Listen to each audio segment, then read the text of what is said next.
Welcome to yet another talk through styling video. I'm actually starting to love these videos because I just love this interaction. I feel like I'm talking to you, and I hope at the end of the video we can all pick something, one thing or two that can enrich us more than just watching a style. So I just want to share with you, and I hope you enjoy this, and I hope it will elevate you, that your time will be well spent. So as I am watching this video, so much comes to mind. I love breaking down things. And before I go any further, a distinct quote I want to share with you comes to mind. It says, mission defines strategy, and strategy defines structure. Basically, what we're going to talk about is going to base around that and even more. I want us to create different analogies, to this style and what we see. Like, are we just seeing a corner style, or can we find lessons and more understanding and deeper perspectives to this style and the creation of it? Actually, it's not about the style itself, but it is the process of creating this style. So the statement I just read to you is a loop when we come to think about it. And this is how I could break it down. So looking at this stylist and what she's doing as she maneuvers the pattern of this style, I am really meant to believe that she has set off with a mission. Remember, our statement said mission defines strategy and strategy defines structure. So I'm meant to believe that our stylist has set off with a mission to accomplish her desired end to this style.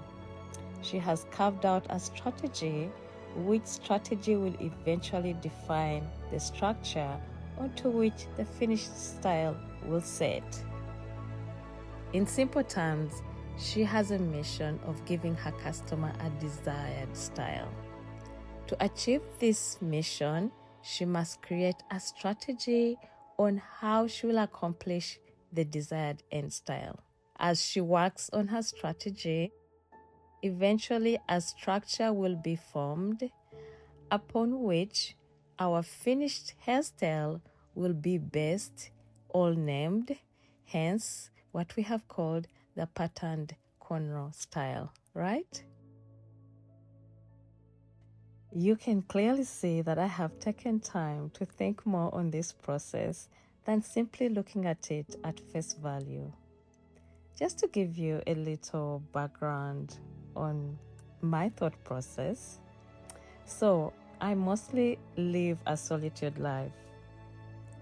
I have very limited one-on-one physical interaction with human beings, except for my children and my husband, whose interaction also happens very limited in the day, being that, come back to school, do their homework, we talk a little, off to bed, my husband comes back, close to about 7 or 8, interact for about 2 hours, watch some TV, and we are off to bed. So you can clearly see most of my time, I live my time in solitude. And I really have come to love it.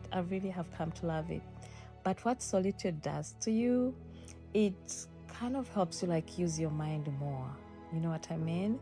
So I've come to learn to utilize my mind a little more through critical thinking, through just, analyzing things. Yeah, I kind of live in my mind. So you will notice that, in these videos, I'm just learning to kind of share this part of me and, breaking down things. And I hope as I share, you can, come to also learn to use your mind. I'm not saying you're not using your mind, but I don't think we use our mind to the capacity at which it can take us. And I think for me, living this life I live in solitude mostly has helped me, accomplish that. And it's simply like attuning your mind to your environment and to think through things deeper than just the face value of anything you're looking at. So it's kind of a process, And I hope by the end of this video, we can look into this process and maybe you can understand what I am trying to say to you. For me, it's merely a space of reconstruction of any given structure, process, or outcome to create a shift in perspective and perception of different things, different situations, different circumstances. So let's break it down with the process of this corner style, and eventually, or perhaps you'll get to the understanding of my ideology. So just stay with me, just stay with me. Come to think about it, just by watching this process of stitching this corner style, I realize how much this process speaks to the building blocks that create structures, be it businesses, societies, communities, or even families. The interlinking of various strands of hair to an expected end does play into the value of networking, correspondence, and team building, eventually building structures we see as businesses, corporations, networks, etc. Now that we have identified that simple fact, that the many strands of hair, networking and interlinking with each other will lead us to an expected end or an outcome of a beautiful piece of work, clearly comes to show us how life unexpectedly forms or creates our paths to what we eventually define as the purpose of life, or the true meaning of our life. Through our connections in our communities, our families, societies, organizations, name it. This leads us to the gist of this topic or conversation. So we have established that the connections we make really will define the true meaning of our lives and even lead us to our purpose in life. I'd want to pose a question, and I'm sure we all think about this. So if community gives us purpose, can one truly build alone, succeed at it alone, and create a long-standing legacy? That's a question we can all pause and think about. My answer will be, I think yes, to a certain extent, though not without the limitations that come with moving solo or moving alone. Before we dive deeper into this, I'd like to read you a Bible verse that comes to my mind, and that's in Ecclesiastes 4:9-12. It reads, "Two are better than one, because they have a good return for their labor. If either of them falls down, one can help the other up. But pity anyone who falls and has no one to help them up. Also, if two lie down together, they'll keep warm. But how can one keep warm alone?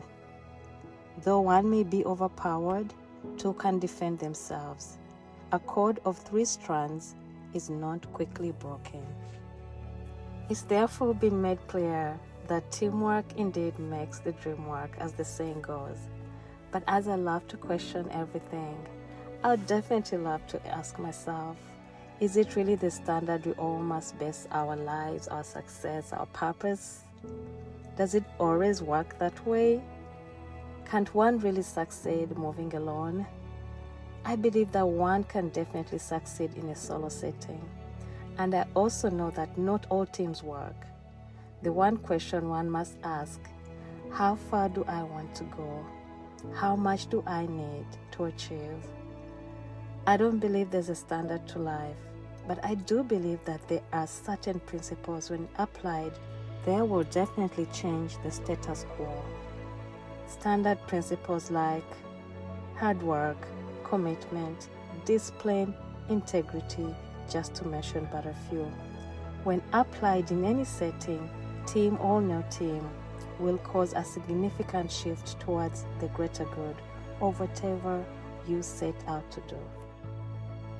An individual aspiring alone with the above set of values and principles will beat any team lacking the same. On the other hand, a team that has embraced all the above will move faster, grow stronger, scale larger, and manage better than any individual entity embracing the same. When all is said and done, the standards of this world must never dictate how we live our lives. Acknowledging that we are created equal but with vast aspirations shows we all have a given path. The only thing that will ever matter is that you have lived a fulfilled and purpose-driven life. In conclusion, therefore, all things being considered, a life lived together, tasks accomplished together, and experiences shared all in harmony will enrich more this life we live. I do hope you enjoyed this styling episode. Until next time, bye-bye.